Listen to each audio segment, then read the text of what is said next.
Jadi apabila ada aktivitas emosional yang berlebihan, tidak hanya mengenai overjoy, bisa jadi dia marah, bisa jadi dia kecewa, bisa jadi overthinking, stres pekerjaan. Jadi tidak hanya melibatkan emosi ini, tapi stres yang diakibatkan oleh pekerjaan membebani pikiran, itu juga membebani jantung.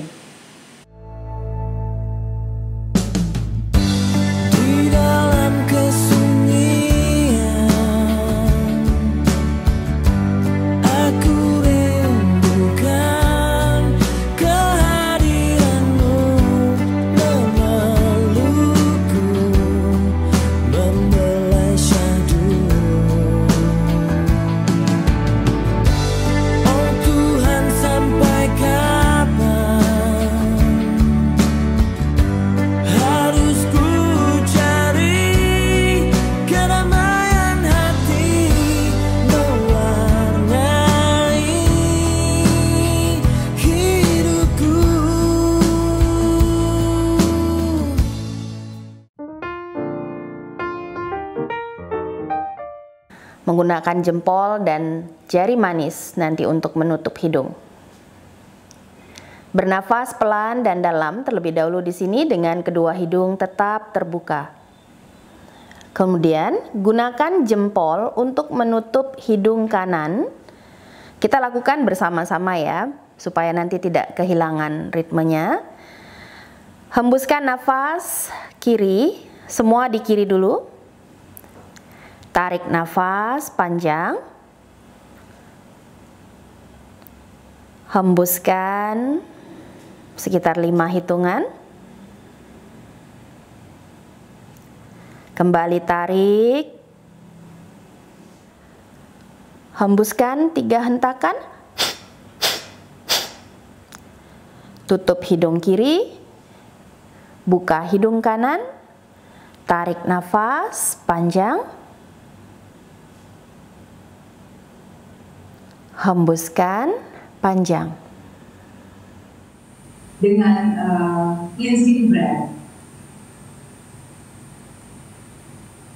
bedanya apa? Atau mungkin ada sesuatu yang bisa dijelaskan? Karena saya belum bisa, maksudnya memahami kenapa ya, maksudnya apa ya, gitu kan, yang dibersihkan, apakah karena apa? Ya memang pola nafasnya berbeda, tapi mungkin lebih gampang jelaskan yang ini fungsinya apa, yang ini fungsinya apa, gitu Mbak. Cleansing breath yang kita lakukan di awal tadi saat meditasi. Oke.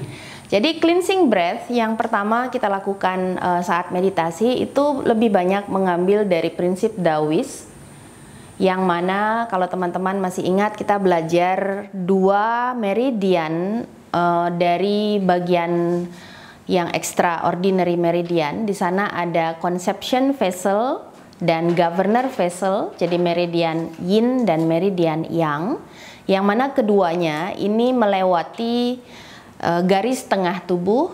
Jadi conception vessel di depan, governor vessel di belakang.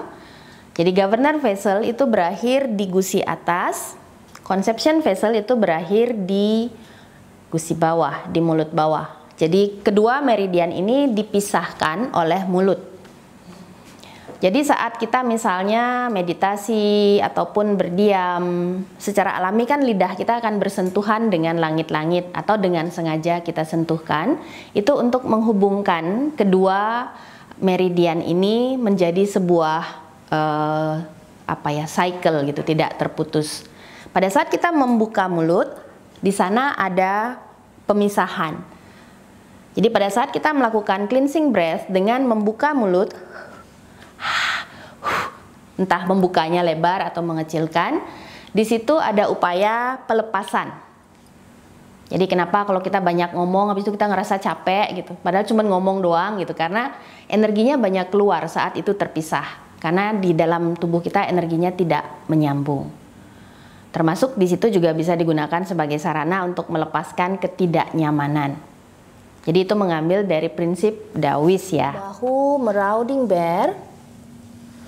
Putar pinggul, lakukan gerakan dengan dinamis, aktifkan.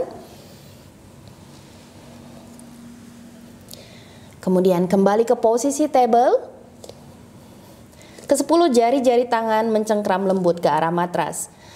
Kedua lutut aktif menopang di bawah panggul, angkat kaki kanan, julurkan ke arah belakang. Luruskan kaki, membawa lengan kiri ke depan, pertahankan keseimbangan. Aktifkan bokong, punggung. Turunkan tangan kiri, kaki masih terangkat, angkat kaki kanan sedikit lebih tinggi. Aktifkan punggungnya, aktifkan bokongnya, tekuk kaki kanan, arahkan jari kaki kanan ke arah depan. Oke, cukup, turunkan. Kita lakukan sisi sebaliknya.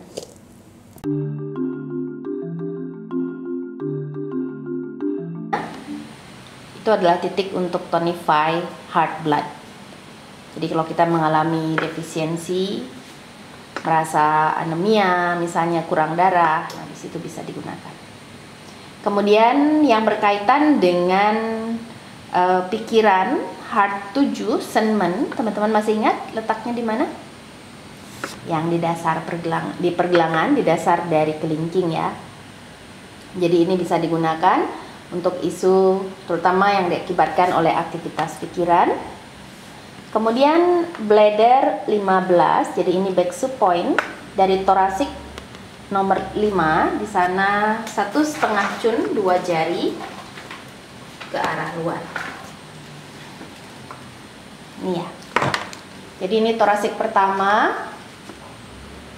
1, 2, 3, 4, 5. Kira-kira di situ. Kira-kira di area belikat, tengahnya belikat, dibawa ke samping. Bukan bagian bawah belikat ya, tapi tengahnya belikat.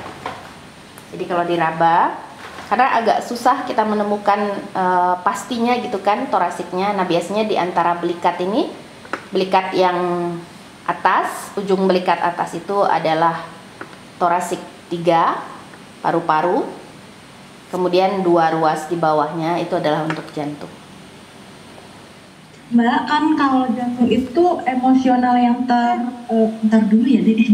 Emosional yang diatur itu kan joy, overjoy dan joy gitu ya. Tapi apabila ada orang yang memang mengalami serangan jantung itu apakah karena overjoy atau karena ada stagnansi emosi sehingga akhirnya jadi kayak aliran darah ke jantungnya yang jadinya nggak bisa memompa gitu, bukan karena ada emosional overjoy-nya itu. Ya, tentu perlu dianalisa lebih lanjut ya, bagaimana polanya dia. Jadi yang pertama perlu diingat bahwa meskipun di sini disebutkan emosi yang terhubung dengan jantung adalah joy, tetapi jantung itu sendiri merupakan rumah bagi pikiran. Jadi di titik-titik kemarin kita sudah membahas jadi pikiran. Semua aktivitas pikiran itu dirasakan secara langsung oleh jantung. Baru dirasakan oleh organ-organ yang lainnya. Karena jantung dianggap rumah bagi pikiran. Jadi sesungguhnya semua emosi itu mempengaruhi jantung. Jadi misalnya saat saya marah, kan kita kalau bicara mengenai 5 elements atau organ kan marah dikaitkan dengan hati. Tapi sesungguhnya karena jantung adalah rumah bagi pikiran, kan pikiran dulu yang mengenali rasa marah itu kan. Jadi sebenarnya jantung dulu yang mengenali marah itu sebelum mempengaruhi hati.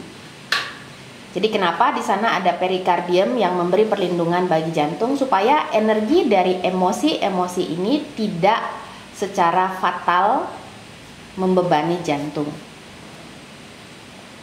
Jadi apabila ada aktivitas emosional yang berlebihan, tidak hanya mengenai overjoy, bisa jadi dia marah, bisa jadi dia kecewa, bisa jadi overthinking, stres pekerjaan. Jadi tidak hanya melibatkan emosi ini, tapi stres yang diakibatkan oleh pekerjaan membebani pikiran, itu juga membebani jantung. Jadi kenapa banyak serangan jantung ini menyerang mereka yang bekerjanya banyak di bawah tekanan, stres di kantor misalnya. Kemudian yang kedua, jantung ini adalah organ yang bisa dibilang organ tapi juga skeletal muscle gitu. Yang mana jantung kan dia berdenyut terus kan, berdetak kan. Yang tugasnya adalah memompa darah seperti tadi pembicaraan kita. Jadi jantung memiliki detak jantung istirahat normal kan 60 sampai 100 gitu ya biasanya ya. Nah, jantung ini pada saat kita melakukan aktivitas yang bersifat melakukan aktivitas gitu, detaknya kan akan lebih cepat dibandingkan saat kita beristirahat. Jadi aktivitas ini bisa aktivitas fisik, bisa aktivitas emosional, karena contohnya kalau kalian lagi cemas atau kalian lagi marah, detak jantungnya lebih cepat atau lebih lambat biasanya? Lebih cepat kan, kalau marah kan rasa deg-degan gitu kan. Nah, pada saat kita banyak menghadapi tekanan emosional atau bekerja berlebihan secara fisik, berolahraga yang memacu jantung berlebihan, itu juga membuat detak jantung yang terlalu cepat kan. Kurang istirahat, jadi istirahat itu membantu merilekskan jantung. Jadi aktivitas kita terlalu banyak tapi istirahatnya kurang, ini juga memberi beban yang berlebih bagi jantung. Jadi kalau pada kasus-kasus misalnya kita lihat orang-orang yang masih muda, bukan pekerja kantoran, pola hidupnya sehat, suka berolahraga, kita lihat terkena serangan jantung karena jantungnya kelelahan akibat aktivitas fisik yang berlebihan. Kadang-kadang kita kan melihat orang-orang yang berolahraga, kita melihatnya, wih orang ini sehat banget, olahraga mulu kerjaannya gitu kan. Jadi semua jantung itu paling penting mengenai keseimbangannya. Berolahraga untuk membantu sirkulasinya karena dia melatih detak jantungnya, tapi beristirahat itu juga dibutuhkan oleh jantung supaya tidak kelelahan. Jadi malam hari itu adalah waktu jantung untuk istirahat, itu energi yin. Jadi dalam sudut pandang TCM, hindari melakukan olahraga yang membuat detak jantung terlalu tinggi di malam hari.